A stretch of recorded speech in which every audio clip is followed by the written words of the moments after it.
Tes, cek sound. Oke, teman-teman, balik lagi di channel saya. Oke, kita langsung bahas aja ya. Jadi, saya akan bahas video analisa Bitcoin setiap harinya ya, teman-teman. Jadi, ini adalah video pantauan bagaimana pergerakan harga Bitcoin ya. Nah, jadi di video sebelumnya saya sudah bahas juga ketika Bitcoin berada di posisi penurunan ya, atau di trendline.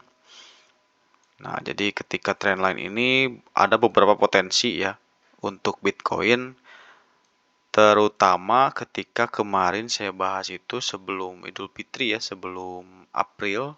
Jadi masuk ke April itu ada potensi Bitcoin untuk turun dulu. Nah, ini skemanya sudah saya buat.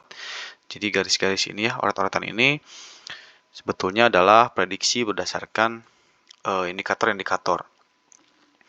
Nah, saya ungkapkan sebelumnya di video sebelumnya, jadi Bitcoin akan turun dulu ke area 80 dolaran ya. Nah, sekarang sudah terjadi, teman-teman.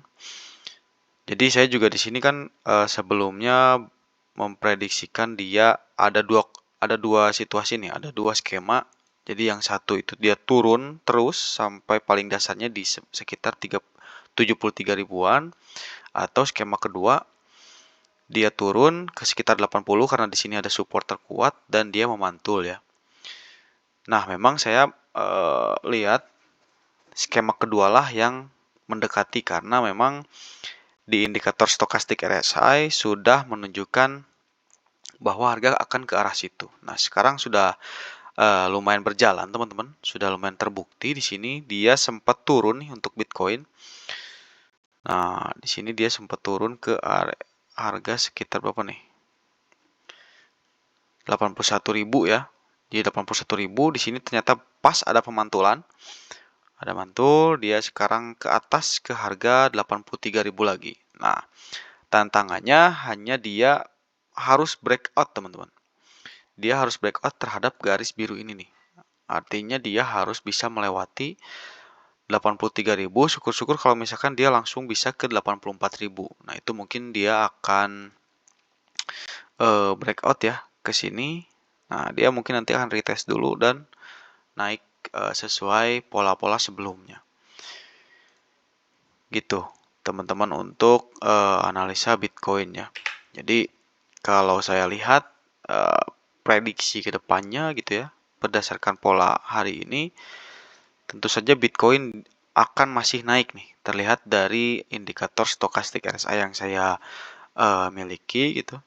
Nah, di sini dia sudah berada di harga oversold, teman-teman. Artinya perlu ada aksi jual beli karena di sini sudah investor sudah menganggap harga itu terlalu murah ya. Oke, selain itu kita coba lihat perdekat ya, time frame-nya ke 1 jam, apa yang sedang terjadi. Oke, nah di time frame per 1 jam juga dia sudah ya, kalau kita lihat di indikator stokastik RSI juga dia sudah melakukan bounce back, teman-teman. Dan kalau kita lihat di chartnya, dia di sini membentuk, meskipun ini tidak terlalu valid, lemah maksudnya, tapi dia di sini sudah membentuk double bottom. Nah, rumus double bottom itu ketika supportnya disentuh 2 kali, itu biasanya akan naik. Nah, ini sebetulnya sudah terjadi ya. Sudah naik, kemudian di sini ada pelemahan. Nah, di sini again, di sini ada penentuannya karena kalau kita lihat di sini dia sudah membuat higher low. Nah, di sini harus higher high ya. Jadi dia harus melewati batas sebelumnya di sini, di area sini. Sebentar. Nah, dia harus melewati area sini nih. Karena di sini dia sempat membuat puncak tertinggi ya. Jadi jangan sampai dia ada pelemahan. Kalau terjadi pelemahan, ini kan masih belum tentu ya. Dia bisa saja retest. Nah, di sini kan dia sudah naik nih. Tapi dia melemah ternyata. Nah, ini kita belum bisa simpulkan karena kalau di dalam indikator dia masih ada potensi kenaikan ya. Jadi meskipun dia melemah, bisa saja ini retest untuk naik lebih tinggi. gitu ya. Karena prinsip dasarnya biasanya untuk naik lebih tinggi dia perlu retest. Gitu. Nah, itulah menurut saya kunci untuk Bitcoin bisa bertahan. Kalau misalkan di sini patah trennya, artinya dia malah membuat puncak yang lebih rendah, ya berarti dia akan ada potensi turun lagi atau mungkin konsolidasi seperti ini, tegak lurus ke depan. Gitu teman-teman. Nah, begitupun kalau kita lihat ya. Nah, di sini teman-teman bisa lihat di list kripto saya, altcoin pun sudah mulai naik karena ada dorongan sentimen baik dari Bitcoin nih. Mayoritas sudah pada hijau-hijau ya. Gitu. Itu teman-teman. Jadi di lebaran ini ada mungkin asupan lah ya. Asupan likuiditas sehingga membuat Bitcoin ini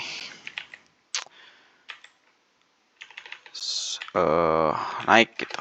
Nah, coba kita lihat di Crypto Bubbles posisi sekarang ya per daily itu seperti apa. Nah, teman-teman bisa lihat ya. Jadi mayoritas memang sekarang token-token sedang naik atau hijau nih. Bisa teman-teman lihat bahkan ada yang 27%, ada 50%. Dan kalau kita putar atau kita geser lebih jauh ke market cap kecil, pasti kenaikannya lebih tinggi juga, teman-teman. Nah, ini daratan-daratan market cap yang lebih kecil dibanding tadi tuh. Di sini sudah mulai banyak memes gitu ya. Nah, Doginme bahkan naik sampai 64% hanya dalam satu hari. Gitu. Kita lihat lebih jauh lagi di sini banyak ya. Jadi rata-rata yang market cap kecil akan lebih impulsif lagi. Oh.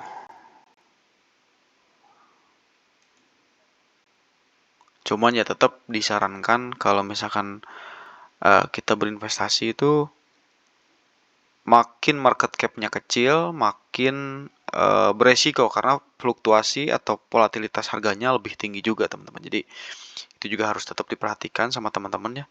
Jangan sampai salah ambil langkah lah. Gitu. Oke, kita coba ke time frame per hours-nya di Crypto Bubbles. Di sini sedang ada penurunan ya.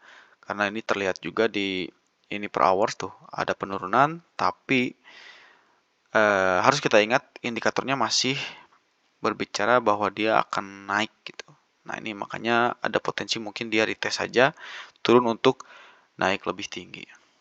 Oke, paling itu aja untuk video perkembangan analisa dan prediksi Bitcoin.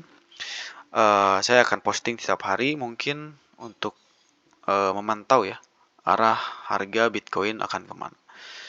Oke, gitu aja paling untuk video kali ini. Sampai jumpa di video selanjutnya. Terima kasih.